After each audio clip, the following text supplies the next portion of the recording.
if all you ever come to that circle with is what you need from them, rather than what you can, like, what we can exchange, how we can reciprocate care and resources, then you don't want to be a community member. You want to be a colonizer. Dang. Show love, nigga. It don't show nothing. It don't cost nothing to show a nigga love. Show a nigga some love. C'est bon. Okay. I like it. Okay. Welcome back to the Golden Ghetto Podcast, where the culture receives their flowers in real life. I'm your host, Ayonna, and today we have a hyena up in the building. Word of sway. This woman is a phenomenal woman, as the poets shall say. She is a poet in residence at Lincoln Center. She is an author of Woke Baby and many more. And she is my mentor. So this is a very, very, it's a full circle moment for me. And I'm just so grateful to be in conversation and just really get into her journey, owning your own truth, and how to build intentional community. So thank you guys for watching, and let me welcome Dr. Mahogany L. Browne. Hey. I am so thankful to be here. Ayonna, you are the one. You really are. I'm just so proud of you. This is so amazing. This setup is amazing. Your outfit is amazing. Like, you're just like building on building. So well done. And thanks for having me here. I appreciate you so much. How are you feeling today? I feel great. Okay. Yes. And I wanted to really just get into the beginning because I feel like we know you as the Mahogany L. Browne. Okay. But who was the little girl? What was the dream as a child? Funny. The dream. We'll wait for my mom to turn her ringer off. No, but Wow. that's an affirmation. Right? The dream was... What was the dream? When I was growing up, I knew I wanted to be a writer. I was in love with storytelling. I was in love with books. I tell the story all the time where I used to check out books from the library, the local library. And I would keep the ones that hadn't been checked out in a long time, and I return some others so I could check more out. And then I end up getting caught because they called my mom and snitched on me and was like, yeah, you have about a $500 balance for late books. Oh, my God. This is when late fees was a real thing. Yeah. And my mom came into the room, and I had, stealthily made a bookcase of all these found jewels behind the door. So anytime she would come in, she wouldn't see these books that they were talking about. So this time she came all the way in and looked behind the door, and there's this bookshelf. I had to turn them all back in. I had to do some volunteer work at the library, but it only fortified my love for literature and for language. And I decided then and there I'm going to be a storyteller. I'm going to be a novelist. Wow. So it was already written? Always. Wow. Always. Yeah. I love talent shows and performing. That was fun. But like what really made my heart beat was writing a story and sharing that one story with so many people and just like listening to like what they thought, how it affected them. It changed the trajectory of my life because that one time in 4th grade, we made a book from cardboard paper and wallpaper and then wrote a story inside. That begat the young girl who fell in love with the stacks at the library, who begat who I have become today, which is not just a poet who started on the stage at the New Eurekan, but, and I say started on the stage as in I was hosting for the first time in a real way there. But I started in Oakland reading and writing and performing poems. But the book, like having a book that was my own, that didn't happen until 2001. Wow. Yeah. That was well after I moved to New York in 1999 and just kept going from there. Wow. So the journey, it's been a journey of faith, I feel like. How do you feel like it's been more faith than strategy, or has it been a mixture of both and the navigation? That's a great question. I think it's a mixture of both, right? Okay. The faith is, this is my purpose. I have to do this. I came to New York as a journalist. While I was, writing poems in Oakland, I was never paid as a full-time artist. Yes. I was working as a Sprint operator. I was working as an office assistant at the Children's Hospital in Oakland. And I was writing articles on the side for this like small hip hop publication outside of this man's house. Fast forward, I get the residency. I come to New York. I'm at Double XL for the summer, working around the founders of Honey, and just like really finding that, you know, the music that made me, like hip hop culture and the music, was also worthy of being written about. Yes. And being paid for, right? You don't just have to do something for free because there's a baseline or a mainstream that deems it not professional enough or not worthy enough. So I had found, you know, my people. But then, I quit. So that's where the faith came, because there had no strategy. That was God. There was no strategy. I just decided, all right, you know, I lost one job and then I was getting another one still in the industry. And then I just stopped trying to be in the industry. I was like, I'm going to make something else happen with my writing. Because one, it's not safe. At that point, it was like the misogynoir was heavy. You know, I would go on these spaces to do articles on many of your favorites. Some we know of now, some who are long gone. But to put yourself in harm's way just because I was a woman, like that kept coming up. Wow. You know, so I decided I'm just going to write these poems. I'm not going to put myself in that position anymore for someone to threaten me or, you know, diminish my worth because I'm the one woman in the room. Fast forward, I think a year in and maybe 6 months in, I'm like, oh no, it's not clicking. Like I've tried everything. I tried the open mics. I tried the slam. And I think I was on like that last, all right, if this doesn't work, I'm going to have to go back to just working at a hospital. You know, I have a kid. At that point, my daughter was 4. Wow. And it's not, you know, I wanted to be honest. Like, as much as I love art, I love my child more. So if I can't make a living doing this, then I have to figure out another way, another time. Yes. And that moment of clarity was also met with, like, you know, a bounty of you know, all of that constant effort. And I had sealed the deal and signed my first contract as a voiceover artist, doing some script for Hennessy with Isaac Hayes. And that was the beginning, right? It was like just enough to keep me in Brooklyn still. And then I then started writing more poems. And after that, I got picked up to do like a really good tour, opening up a poetry concert. And that's all she wrote. I never turned back.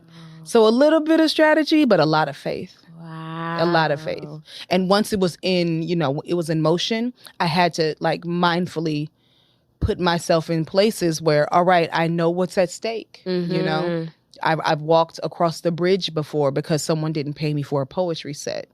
And sometimes they couldn't afford it because no one was there, right? You have to figure out, are we doing this as community or do you really know what you're doing? Yeah. And then sometimes they would have a lot of people there and just had decided, because I didn't sign a contract, I didn't know that was necessary yet, that, oh, we can give you, you know, $5, we can give you $20.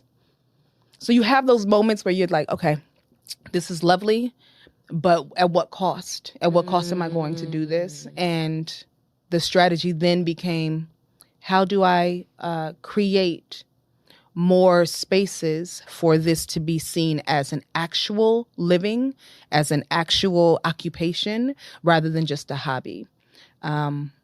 And so using poetry, using journalist techniques for the poetry world was my strategy. That is profound.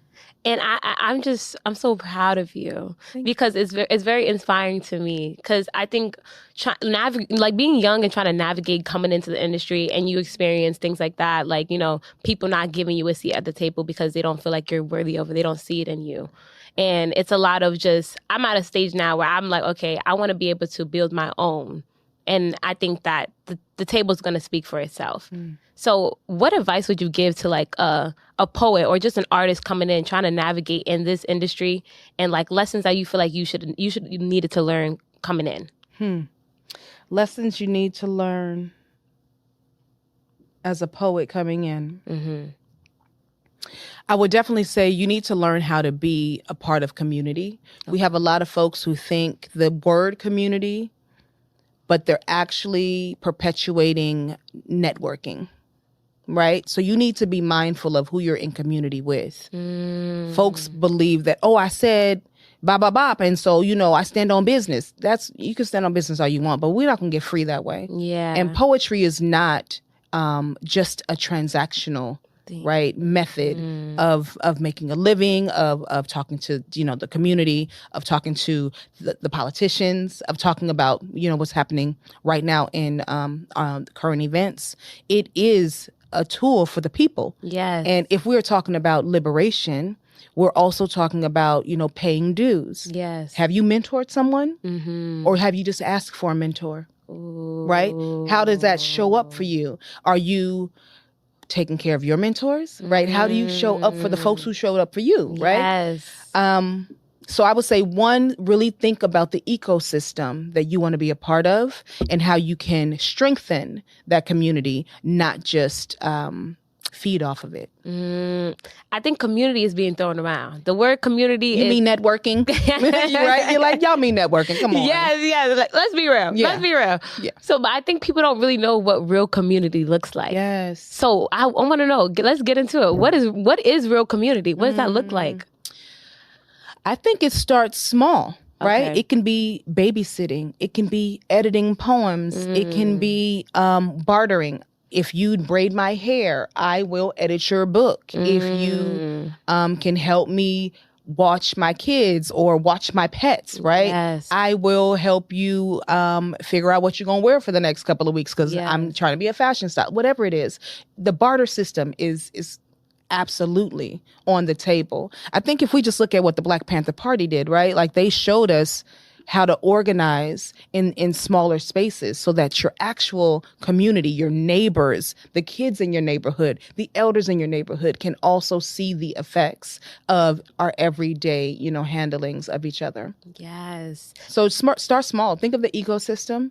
What do you need and what can you give? Yes. But if all you ever come to that circle of vibrant community members, of authors and artists, of lawyers, of doctors, of shoemakers, of graphic artists, if all you ever come to that circle with is what you need from them, rather than what we can exchange, how we can reciprocate care and resources, then you don't want to be a community member. You want to be a colonizer. Dang. Hey, we got a clip. I love a soundbite. Oh my God. Right? Can you say that again? I can't. Yeah, I want to hear it. I was freestyling. I'm going from the heart. Listen, wait. And you Brooklyn raised, right? No, I'm from Oakland, California. Oh, You got a Cali one. What? This is true. Oh, you from Oakland too? Yes, Wow. and the producer. That's how I knew it was good, baby. So how has growing up in Oakland contributed to the person you are today? It's wild. So my mom, who is here in the studio, Aww. she's a real one as well, like one of the realest, She gave me my first NAACP nomination, just writing poems about her. Wow. And her survival and her story. She had me, took me somewhere after, domestic violence issues permeated the area. And NorCali for the first, 18 years. I think from 19 to 21, it was all back in the Bay, and then it's 19 to 21 back in the Bay, back and forth, and then 21 to 23, only Oakland before I left for New York. Wow. So I've actually been in New York longer than I've been in Cali. That's crazy. So to date, you were New York. I heard that you're not allowed to call yourself a New Yorker if you wasn't born here. You from here, so tell me what's the rules. Okay. That they do. That is kind of they like be big mad. They do be big mad. But I don't know. I feel like we can adopt you. I don't know. Like I like you. Adopt it. Yeah. It could be. We could do both. I think once you in a place for a longevity of time, the place becomes you. Yeah. Yeah. And a part of what you contributed to the New York is, Thank you. like New Yorkers ain't contributing the way you contributed. Thank you. They should be from ugly. Okay. So no, but I think that it's a process. Some people say like, oh, you got to be from high school, you got to have this, and I understand because the cultural dynamic of growing up. But I think that we are all here to experience life in different places. You shouldn't let where you are or where you grew up define who you're going to become. Come on now. That was also a soundbite, baby. You did that. Is it on? It is. So I want to get into intentionality because I think that as a writer, you have to be very intentional about where the poem is leading you. Okay. Where has it come from and where is it going to take you? Okay. So I think being intentional is a big theme for me this season, and I'm pretty sure just as I know you. What are you being more intentional about right now? Well, you said it earlier, intentional community. Okay. I think I wrote that somewhere, and I mean it, right? I mean, if I say that I love you, I'm going to show up in that way. But I also need to accept if that love is able to flourish. Yes. And sometimes we just need to be intentional about how much energy we put into certain spaces. Is the energy feeding us back? Is it reciprocated? Yes. Is the energy becoming super negative? Like, I had moments where I would be going to certain venues in New York City and I would not feel well. Like my body would have an adverse reaction to the space because I was constantly, I could feel myself trying to teeter the line between, I'm going to tell you what it really is because I'm over this. Yeah. And I'm going to just play nice and I'm going to stay away. And so I kept on finding myself not feeling well, you know, my well-being was affected by the negativity in certain spaces. And I think we all come to that point. Yes. Just where you're like, is it funny? Is it shade? Or do you really mean that? Are you really like, are you trying to harm me emotionally? Yeah. So how are we intentional with our language? How are we intentional with our friendships? If I love you, I'm gonna call you out or I'll call you in, right? Calling out feels adversarial, but calling in feels like, no, I love you. I love you so much. I want you to do better, and I'm willing to do this walk with you. So yeah, I think we can be intentional in various ways. Where are we shopping? Right? Who am I spending my money with? I haven't shopped in Target since the boycott. And I was a Target lady. All right. I haven't shopped at Target nor Starbucks. Starbucks longer. It's been almost 2 years. Wow. Because I want to be intentional with my money, right? Because my money is a part of, it can go back into the community. Why am I giving money elsewhere where I don't feel welcome or where I know you're using those funds for war, right? Yes. When I'm thinking about poetry, when I'm thinking about language, I think intentionality also, it matters what you say. Yes. You can't say a throwaway statement and then be like, oh, I was just playing, or it ain't like that. No. You're a linguist. Linguistic. Right? You rap, you write poems, you write songs, you write a blog. That's your job. Your job is to say the word and to bring the word forward. And if you don't mean the word that you say, then maybe sit with it, right? Aggregate that water, let it flow, and then fill out if that is exactly what you want to say or not. Or just say, I really don't know what I'm saying. I'm trying to work something out. But own that too. You got to be accountable. So I think intentionality goes next to accountability. Yeah, they go hand in hand. And it is so crazy that you say that because it's very real. And I think poetry has been like a form of therapy for me. And I think as artists, we have a job. We have it's a gift to be able to speak the truth. Yeah. And they always say the truth will set you free. I want to know, is there one truth that has set you free that you have gotten to by writing?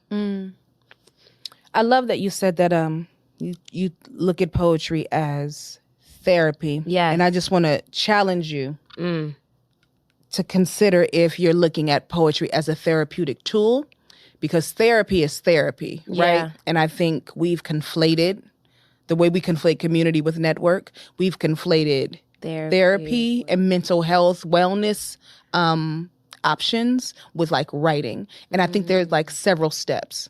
The therapist or the psychologist, that's the part of the therapy, right? But like you need to know how to get to them. Like they can't just look at you and say, I know what's up. But if they look at your poems, right, they have a legend to help you figure out how to get free. That's one. Ooh. Two, I think the most honest thing I wrote, it comes in waves. It comes in waves. I think my obsession with writing a certain theme around abandonment, around Black girls reclaiming space, and joy, and their own beauty, our own beauty standards outside of the white gaze, and so like Black Girl Magic, Single Mother Song, and the entire collection of Redbone, those are all from a Black feminist perspective, and a womanist lens. And I believe that, yeah, those are like the three pillars that saved me. Those are the most honest I could be. I'm scared because, whatever abandonment issues that I have, and I recognize that this specific country that we are all tethered to currently has only made it possible, like more possible, to feel alone and isolated, and disregarded and diminished as a brown-skinned Black woman. Yes. And when I think of like Black Girl Magic, it only brings me back to like, the matriarchs in my family, all the things that they gave up, all they sacrificed for me to be here. Yes. So yeah, they're the truth. So I feel like I'm really just a container for those stories that this country would rather us forget. Wow. That leads me to a place that I want to go, because I feel like living in this country, they're trying to rewrite our truth. And like the poets, the artists, we're here to say like our truth cannot be swindled with. Yeah. Like I'm here and I'm going to write whatever I want to write. That's right. Right. So I think that in a world where we live in I believe we co-create our reality. Okay. But in society, there is a white gaze upon us. How do you write your truth when they're trying to navigate? Like they push back. They're like, oh, I don't know if this is going to do well. Like how has that journey been? Because I know that even for me, they were like, oh, if you cater to just Black writers, you're only going to have a certain. And I'm like, girl, I'm not worried about you. You did it right. Toni Morrison taught you well. Yes. Like I'm writing the story that I want to write. And if you're interested in writing to the white gaze or the European voice or whatever, you write that. You know what I mean? Like, turns out I'm my boss. Turns out I'm writing my story. I'm writing what I see. That is your only job. Yes. Ayonna, we need you to write it plain, because they want us to believe that what we're seeing is not the truth. Yes. So you and everything you write is our armor against the gaslighting, right? When I write, I am writing against erasure. I am writing against marginalization. And you can get with it or you can step aside, but it's going to happen no matter what. I used to get caught up in that's not ladylike. I remember this man said that to me and I was like, what? He's like, yeah, when you said that word, that's not ladylike. And I said, well, it's mine. Like, I'm literally writing about my body and you're telling me not to because it's not ladylike. Well, it's mine. So maybe you write about your body in the way that you see fit. Yes. And I will mind my business and write about my body the way I see fit. So I think, it's about deciding who you here writing for. Maybe somebody wants to write towards that. Yeah. It's not up to any singular person to say this or, but I'm not going to accept the challenge of, what's the word? Softening the obvious obstructions so that you deem me palatable. I'm not into it. Like, stay mad. I don't know. I can't really, at this point, I just got to live with me. You know what I mean? I got to love me. Yes. Because when I was thinking about, well, maybe I should write, something that's, bite size and ready for Insta. Yes. I'm still not happy. I'm not fulfilled. And you learn that that's the first line of defense, your own joy. Your own joy is the first line of defense, because if you're joyous, they can't puncture that, right? Yes. They can't topple it. Yes. They can only watch. Damn! I love talking to poets.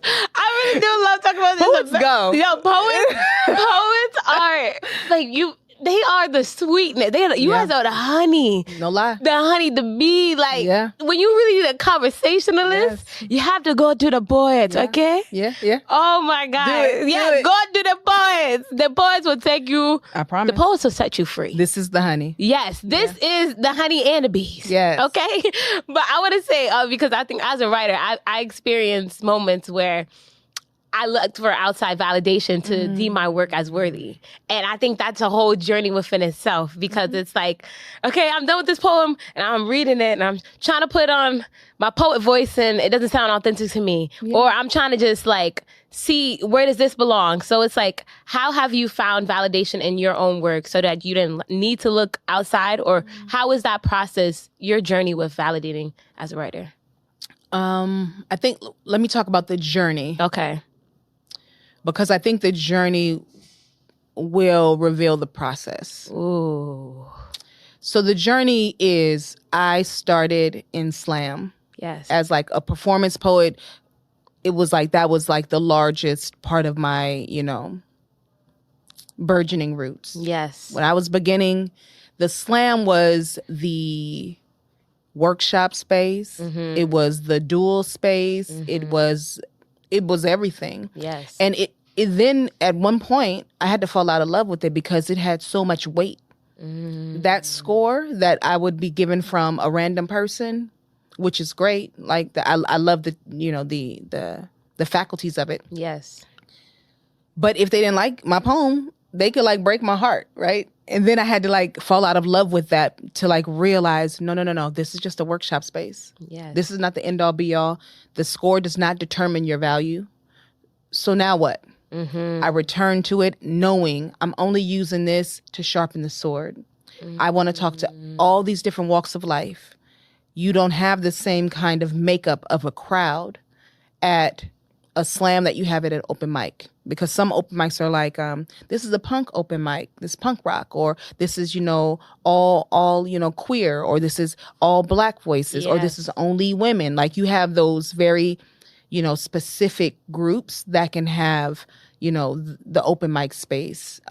Whereas slam, everybody coming.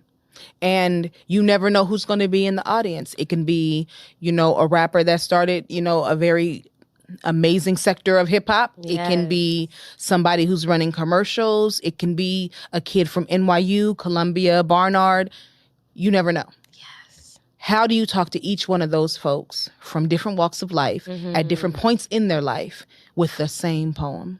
Yes. And that's how I used it. That's when I realized, okay, if I can just tell this poem to all these people and get the reaction of, maybe I want them to feel vulnerable. Maybe I just want them to look at their neighbor and say, hey, neighbor, we made that. Like, whatever it is, if I can get a consensus from my audience, then I succeeded at my poem. So that's how I use the space specifically to figure out if the poem or my voice was valid.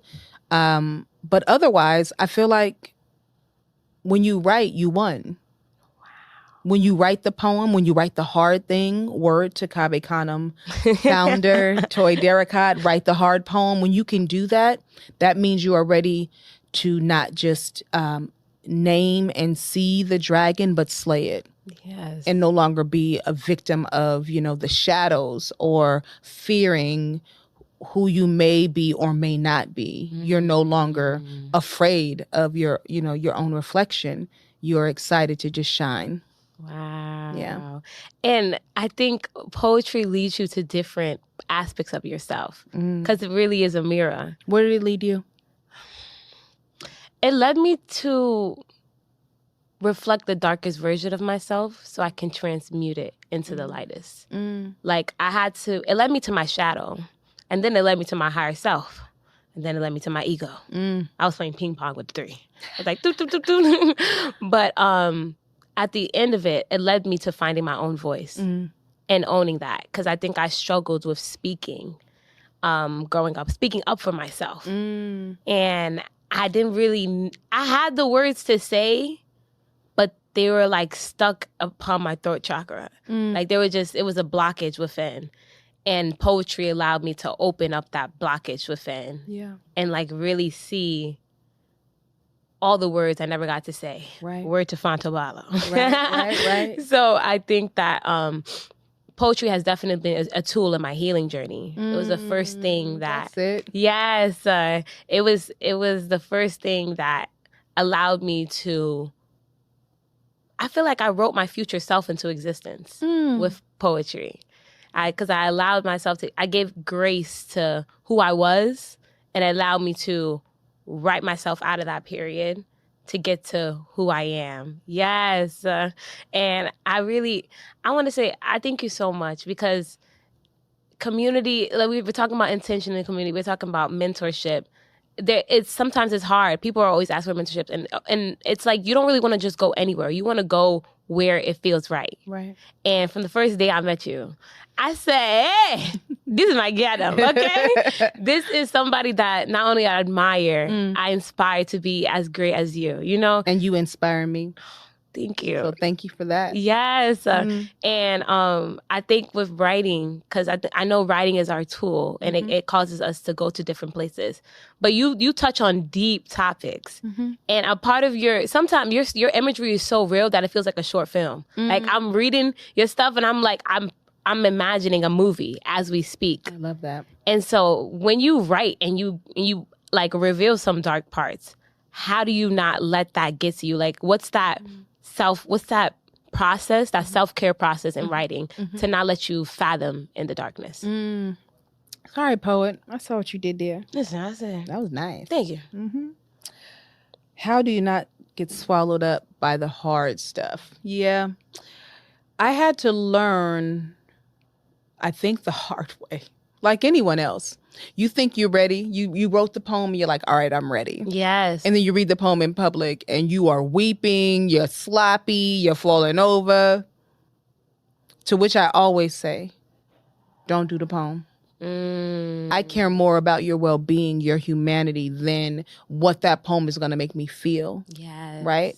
Because I care about the person more than I care about the poem. The poem is beautiful, thank you. But you also are a poem. And we need to keep ourselves safe. And sometimes that poem that you wrote just don't need to be shared. Right? So whatever healing work you need to do, whoever you need to speak to, whatever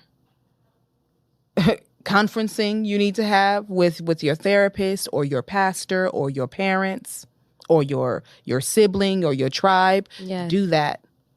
And then come back to the stage with it. But don't take yourself out for the stage. Yes. Because the stage is just another place. It's just another place. But it has sometimes irreparable damages, right? You have people who do a poem and they realize that they weren't really ready to say that poem in public. And now they said it, and this person is saying this, and maybe they were scared that the parent was going to... I've had all of those things happen. Yeah. Where... at the end of the day, the only thing that mattered was the actual person who wrote the poem. Wow. So the self-care is me knowing if I can walk away from this no matter what. Am I going to be okay with the world knowing this poem? Am I ready to share this poem? Am I ready to continuously talk about this poem? Yeah. Because you know what happens. You do a poem that hit. Nah, everybody want to hear. I want to talk to you about all the things that happened to me. And you're like, baby, I'm trying to come out the dark right now. Like, this is not what I anticipated. Yes. So I'm like 100% a supporter of just make sure whatever you write, however hard it is, it's ready for, public consumption. Sometimes just because we write it doesn't mean we need to share it. Yeah. Wow. So lean into that. Lean into like your own private space. I know Insta got us messed up. Everybody think everything need to be shared. Yes. But cool, share it. but are you okay? You okay, sis? You know what I mean? Like, are you okay? I don't want to see just this poetic act if it's not a part of your healing. But if it is, praise, let me hear it. Yes. But if you're not ready, that's okay too. Yes. Yeah. We don't always have to show up as the strongest person, but we do not have to put ourselves in harm's way for public consumption. I think there's a proper balance. Wow. We have to be so honest about where we are so that we allow people to come in or people to be out. Because a poetry is sacred. Yeah. And I think we are the vessel, we are the light, and we're going to continue to be that. And I just want to really talk about, too, because you are the founder of the Black Girl Magic Say Ball. it again so they can hear you in the back. The founder of the Black Girl Magic. She's not just a poet. She is an organizer. Okay. A facilitator. Yes. Okay. All right. Okay. And we are actually creating events that is they're not just actual events. They're experiences. They're intentional. They're highlighting the people that are actually doing the work, the impactful work. And what was why did you feel like this space needed to be the Black Girl Magic Ball? Why? Why? So the impetus for the Black Girl Magic Ball was I wrote this poem in 2014. And there is plenty of people in discussion about how do I say it? There's arguments about who founded Black Girl Magic, the hashtag, and even the what's the word? The slogan, right? Yeah. Black Girl Magic as a slogan. And I never thought about it in that way, even when I came out with the poem in 2014, even when I published a chapbook in 2014. I think about Ntozake Shange, who said, where there is Black girl, there is magic. And this poet from Texas reminded me of that, and I love that. I appreciated it very much. I also recognize that, and that was, I think, 1976, 1975, when she said that. Wow. So when you think about lineage and language and Black women and slogans that make us see ourselves clearly through, a crowded room, I think that's why it was so important for me to like have this poem become an illustrated book. And when it was an illustrated book, instead of me having a regular book release, I was like, at this point, I've had, 10 chapbooks, anthologies, all these things. I want to do a book party that's more than just me sitting there reading and da-da-da-da-da. So I came up with the ball, the Black Girl Magic Ball, and she is trademarked. Yes. Because people try to play like you did. I was like, I didn't do anything. Yes. And this started as just a celebration of the book being released. A book that had been in the works for 3-4 years. Yes. And I didn't want to make it about mahogany because, again, that felt like it was against the purpose of what those slogans are. Think about power to the people or poetry for the people, right? Like those were things that, a person has said that has then reverberated through the community and changed the way in which we interact with each other. Yes. And I think Black Girl Magic has that. I think Careless Black Girl, I think Black Boy Smiling, Black Boy Joy. As we get into this technological space further and deeper, there are all these ways that you can just hashtag something and go to the root of what you want. What was that?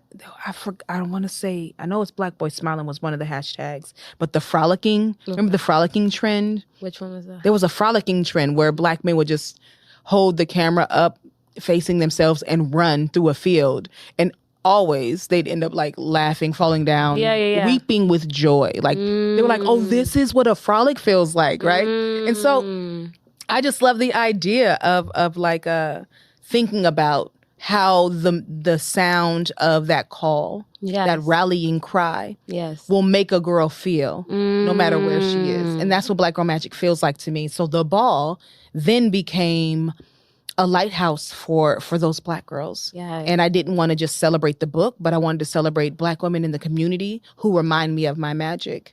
So we are now coming into our 8th annual Black Girl Magic Ball.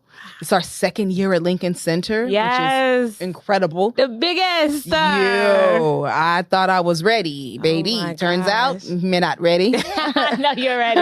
You're ready. Yo, I'm learning, and gladly. Yeah, and gladly. So why not have a ball where we all get to show up and show out and celebrate each other and say, "I see you, sis." Yes, you know, and just be safe and watch other Black women be, celebrated for their endeavors in restoring, love within our own everyday practice. Yes. Who did we honor last year? Well, I could say who we honor in this year.